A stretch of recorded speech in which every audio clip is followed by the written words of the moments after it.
80% કેસીસમાં 70 to 80% કેસીસમાં ઘણીવાર Fallopian tube block હોય એવા કેસીસમાં, ઘણીવાર મેન્સ્ટ્રુઅલ સાયકલ ડિસબેલેન્સ હોય એવા કેસીસમાં, ઘણીવાર સ્પર્મ કાઉન્ટ્સની સંખ્યા બરોબર ન હોય, એજુસ્પર્મિયા કે ઓલિગોસ્પર્મિયા હોય એવા કેસીસમાં પીસીઓડી અને પીસીઓએસ મેન્સ્ટ્રુઅલ સાયકલના એ સિન્ડ્રોમ છે, ડિસઓર્ડર્સ છે, એવી બધી કન્ડિશનમાંય બાળકો રહી જતા હોય. રાજકોટમાં બિઝનેસ ઊભો થાય એવું છે. રાજકોટની ધરતી એટલી પવિત્ર છે કે અહીંયા કંઈક ઉગાડો ને એટલે ઉગે, અહીંયા વાવો એ ઉગે. તો વડની વડવાય અને વડના ટેટામાંથી જો કંઈક વસ્તુ કોઈ બનાવી પેટન્ટ કરાવીને વેચવાનું શરૂ કરે ને તો વર્લ્ડ વાઇડ વેચાય અને 100ને આપો ને એટલે 70ને રિઝલ્ટ આવે જ. હાલ કોઈને રસ પડે તો ધંધો શરૂ કરજો, લોકોને મળવાનું શરૂ થશે.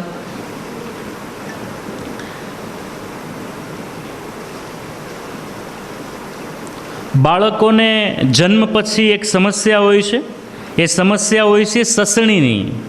બાળકની છાતી ગાજે, છાતીમાં કફ ફીલ થાય અને મા બાપને ચિંતા થાય કે આ શ્વાસ નહીં લઈ શકે તો શું થાય. ઘણીવાર બીજા ઘર સુધી અવાજ જાય એટલી છાતી ગાજે. પછી આપણે અલગ અલગ પ્રકારની નાના એવા બાળકને દવાઓ આપીએ. એ દવાઓ ન આપવી જોઈએ. બાળકની ઇમ્યુનિટી બહુ ઓછી હોય છે એ સમય દરમિયાન, ડેવલપિંગ ફેઝમાં હોય છે. બાળકને સસણી થાય તો નાગરવેલનું પાન અને લવિંગ એને પાણીમાં ઉકાળવું, એને ચોળી નાખવું, ગાળી લેવું અને પછી એમાં એક દવા આયુર્વેદિક શોપ પરથી મળે, એનું નામ છે ટંકણ ખાર. ટંકણ ખાર, નાગરવેલનું પાન અને લવિંગને પાણીમાં ઉકાળી લીધા પછી ચોળી લો એટલે એમાં એના ગુણ જતા રહેશે પાણીમાં. ગાળી લો એટલે પાન પણ નીકળી જશે એમાંથી, લવિંગના ટુકડાય નીકળી જશે. વધ્યું ખાલી નાગરવેલના અને લવિંગના ગુણવાળું પાણી. એ પાણીમાં થોડોક એવો ચપટી એક ટંકણ ક્ષાર નાખી અને પીવડાવી દો. કેવડા બાળકને પીવડાવી શકાય? 3 મહિનાના બાળકથી પીવડાવી શકાય. 3 મહિનાથી નાનો હોય તો શું કરવું? સરસવના તેલમાં લવિંગ ઉકાળો, નાગરવેલ ઉકાળો, સૂંઠ નાખી શકાય, લસણ નાખી શકાય.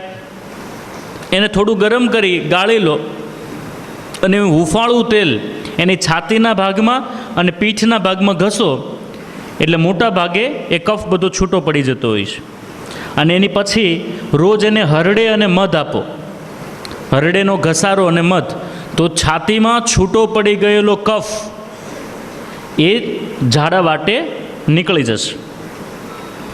એ સિવાય સસણી માટે એક બહુ સરસ ઉપાય છે જો કોઈ કરી શકે. ગાયના મૂત્રમાં 1 ચપટી જેટલી હળદર નાખી એ પીવડાવવામાં આવે તો બાળકની તકલીફો, સસણીની, શ્વાસની, કફની, એ બધી સમસ્યાઓ સારી થઈ જતી હોય છે.